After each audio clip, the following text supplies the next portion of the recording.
രണ്ടുപേരും ഒന്നിച്ചിറങ്ങിയിട്ടുണ്ട്, കോൺഗ്രസും ജമാഅത്തെ ഇസ്ലാമിയും. AK ബാലൻ മാപ്പ് പറയണമെന്നാണ് ആവശ്യം.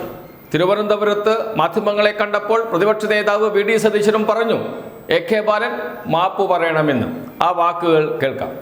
ഒരു മുസ്ലിം വിരുദ്ധ വികാരം ഭൂരിപക്ഷ സമുദായത്തിൽ ഉണ്ടാക്കി രണ്ട് സമുദായങ്ങളെ തമ്മിൽ ഭിന്നിപ്പിക്കുന്നതിന് വേണ്ടി നടത്തിയ സംഘപരിവാർ തന്ത്രം, അതേ സംഘപരിവാർ തന്ത്രമാണ് ഈ ഒരു പ്രസ്താവനയിലൂടെ AK ബാലൻ നടത്തിയിരിക്കുന്നത്. തിരുവനന്തപുരത്ത് തന്നെ ജമാഅത്തെ ഇസ്ലാമിയുടെ കേരള അമീറും മാധ്യമങ്ങളെ കണ്ടു. അദ്ദേഹവും പറഞ്ഞത് AK ബാലൻ മാപ്പ് പറയണമെന്നാണ്. അതും കേൾക്കാം. ഞാൻ പറയുന്നത് ഇത് വളരെ അപകടകരമായ നീക്കമാണ് CPM ചെയ്യുന്നത്.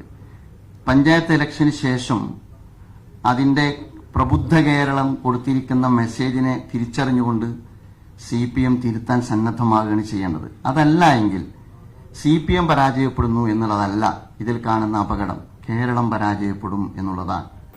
എന്താണ് AK ബാലൻ, CPIMന്റെ മുതിർന്ന നേതാവ്, മുൻ മന്ത്രി, ഇത്ര വലിയ പാതകം ചെയ്തത്? അദ്ദേഹം പറഞ്ഞു കേരളത്തിൽ UDF അധികാരത്തിൽ വന്നാൽ ജമാഅത്തെ ഇസ്ലാമിയായിരിക്കും ആഭ്യന്തര വകുപ്പ് കൈകാര്യം ചെയ്യുക എന്ന്. അതിനെതിരെയാണ് ഈ വെല്ലുവിളികളും മാപ്പ് പറയണമെന്ന ആവശ്യവും ഈ പുകിലും ഒക്കെ നടന്നുകൊണ്ടിരിക്കുന്നത്. ഇതിനു മുമ്പ് മറ്റൊരാൾ എന്ന് വെച്ചാൽ മുസ്ലിം ലീഗിന്റെ വലിയൊരു നേതാവ് ഒരു കാര്യം പറഞ്ഞു. നേതാവിന്റെ പേര് KM ഷാജി. എന്താണ് പറഞ്ഞത്? കേൾക്കാം. ചോദിക്കട്ടെ, ഭരണം വേണമല്ലോ, ഭരണം തിരിച്ചു പിടിക്കാനും ഒരു സംശയക്കാര്യത്തിലില്ല. പക്ഷെ ഒരു കാര്യം നിങ്ങൾ ഓർത്തോ, ഭരിക്കുന്നത് MLA-മാരുടെയും മന്ത്രിമാരുടെയും എണ്ണം കൂട്ടാൻ മാത്രമായിരിക്കില്ല.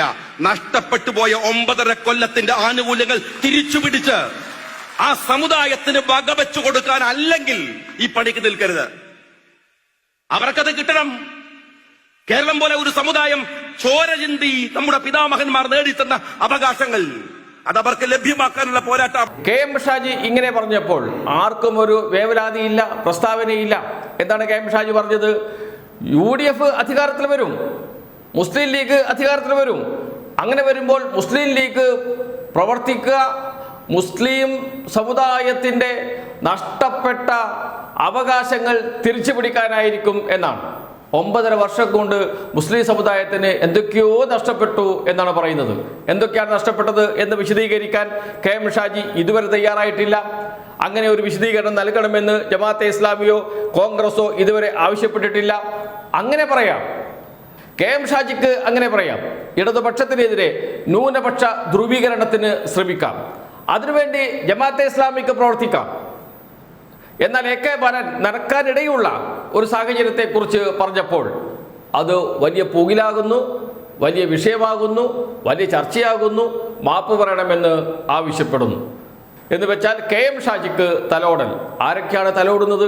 മുസ്ലിം ലീഗ് നേതാക്കൾ, കോൺഗ്രസ് നേതാക്കൾ, ജമാഅത്തെ ഇസ്ലാമിയുടെ നേതാക്കളും വെൽഫെയർ പാർട്ടിയുടെ നേതാക്കളും ഒക്കെ KM ഷാജിക്ക് പിന്തുണ പ്രഖ്യാപിച്ചില്ല, പരസ്യമായി മൗനം കൊണ്ട് പിന്തുണ പ്രഖ്യാപിക്കുന്നു. അതേസമയം AK ബാലന്റെ ഒരു പ്രസ്താവനക്ക് എതിരെ തെരുവിൽ ഉറഞ്ഞു തുള്ളാൻ ഒരുങ്ങി നിൽക്കുകയും ചെയ്യുന്നു.